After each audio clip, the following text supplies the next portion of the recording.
Programang ito ay rated SPG, striktong patnubay at gabay ng magulang ang kailangan. Tama lang ang naging desisyon ni Tanggol na hindi na lang makipag-alyansa kila Supremo.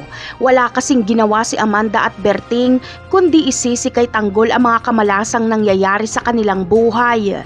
Pero pagdating ng panahon na mayaman at maimpluwensya na si Tanggol, ay si Tanggol lang ang makakatulong kila Amanda laban sa mga Red Phoenix. Sa kabilang eksena naman ay sa pag-alis ni Olga para makilibing kay Bubbles ay pinigilan siya ni Don Julio dahil si Olga daw umano ang mag-aasikaso sa kasal ni David at Catherine. Pero hindi nagpapigil si Olga. Sinigawan niya si Don Julio at sinabing hindi niya ito tunay na ama kaya hindi niya ito susundin. Wala nang pakialam si Olga kahit ituring siyang kalaban ni Ramon at Don Julio.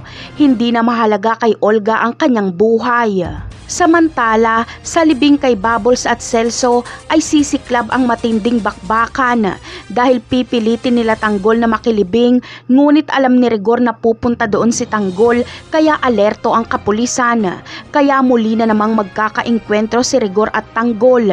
Ililibing na lang si Bubbles pero magkakagulo pa. Habang si Olga naman ay makikita ni Tanggol na nakabihis, mayaman at may mga bodyguard pa. Kaya magtataka si Tanggol sa tunay na pagkatao ng kinikilala niyang Aling Beng. Dito na unti-unting malalaman ni Tanggol na Olga ang tunay na pangalan ni Aling Beng at ito ang pumatay kay Mokang. Ngunit ano kaya ang sasabihin ni Olga kapag sila ni Rigor ang magkita?